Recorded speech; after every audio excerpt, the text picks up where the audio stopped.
সংসারের কাজ করতে করতে সারাদিন পার হয়ে যায়, তবুও সংসারের কাজই শেষ করতে পারি না। কয়েকদিন থেকে আমার এই সাজানো গোছানো বাসাটা একেবারে এলোমেলো হয়ে আছে। যেহেতু বাসা চেঞ্জ করব, তাই সবকিছু একে একে গুছিয়ে নিচ্ছি। জানালার পর্দা থেকে শুরু করে যত কাপড় চোপড় আছে সবকিছু ধুয়ে নতুন বাসায় নিয়ে যাব। একা হাতে এই কাজগুলো করা আসলে অনেক বেশি কঠিন, তারপরেও করার কিছুই নেই, একা একাই করতে হচ্ছে। 3 বালতি কাপড় ধুয়ে দিয়েছি, আর এদিকে আকাশের অবস্থা দেখে মনে হচ্ছে যে কোনো সময় বৃষ্টি নামবে। গত 2-3 দিন থেকে ঝড় বৃষ্টি শুরু হয়েছে, মনে হচ্ছে আজকেও ঝড় বৃষ্টি শুরু হবে। যাই হোক, সারাদিন কাজ করতে করতে ইফতারের জন্য আর কিছুই আয়োজন করতে পারিনি। গতকাল রাতের একটু ভাত ছিল, সেগুলোই পান্তা করে খেয়েছে। এখন সেহরির জন্য রান্না করব। ফ্রিজ থেকে মাছ বের করে ভিজিয়ে রাখলাম, পলিথিন ছিল না বলে গামলাতেই মাছগুলো রেখেছিলাম। কচু শাক কিনে এনেছিলাম, তো সেগুলো ভর্তা বানাবো। আর এদিকে কয়েকটা আলু আর 2টা ডিম সিদ্ধ করে নিয়েছি ভর্তা বানানোর জন্য। সারাদিন রোজা থেকে মাছ মাংস দিয়ে ভাত খেতে একদমই ইচ্ছে করে না, ভর্তা ভাত হলে পেট ভরে ভাত খাওয়া যায়। সেদিন 10 পদের ভর্তা বানিয়েছিলাম, 4-5 দিন পর্যন্ত রেখে খাওয়া হয়েছে। আজকে আবারও 3-4 পদের ভর্তা বানিয়ে নিব। মাছ ভেজে ভর্তা করলে ভীষণ মজার লাগে, তাই কয়েক পিস মাছও ভেজে নিচ্ছি।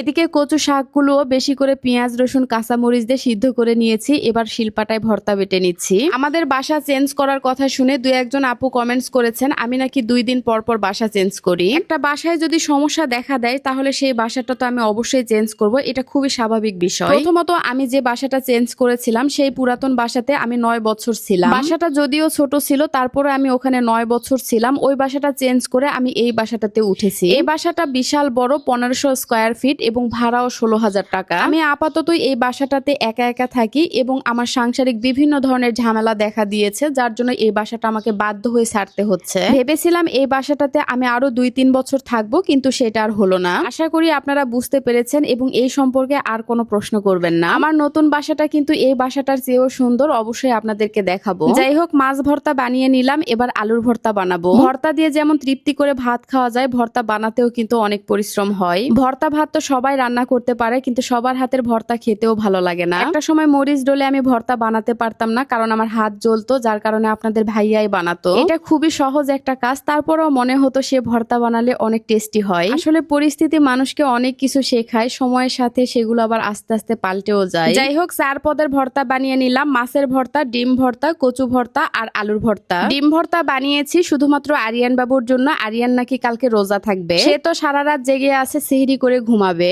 রান্না বান্না শেষ করতে করতে ঘড়িতে এখন রাত 4টা বাজে। এরপর আমরা ভাত খেতে বসলাম। কয়েকদিন পরে আজকে মনে হচ্ছে ভর্তা দিয়ে পেট ভরে ভাত খেতে পারলাম। ভর্তা দিয়ে তো তৃপ্তি মতো ভাত খাওয়া যায়, কিন্তু বানাতে একদমই ইচ্ছে করে না। যাই হোক, আজকের ভিডিওটা কার কাছে কেমন লেগেছে অবশ্যই কমেন্টস করে জানাবেন। যদি ভালো লাগে প্লিজ একটা শেয়ার দিবেন। সবাই ভালো থাকবেন, সুস্থ থাকবেন। আল্লাহ হাফেজ, টাটা।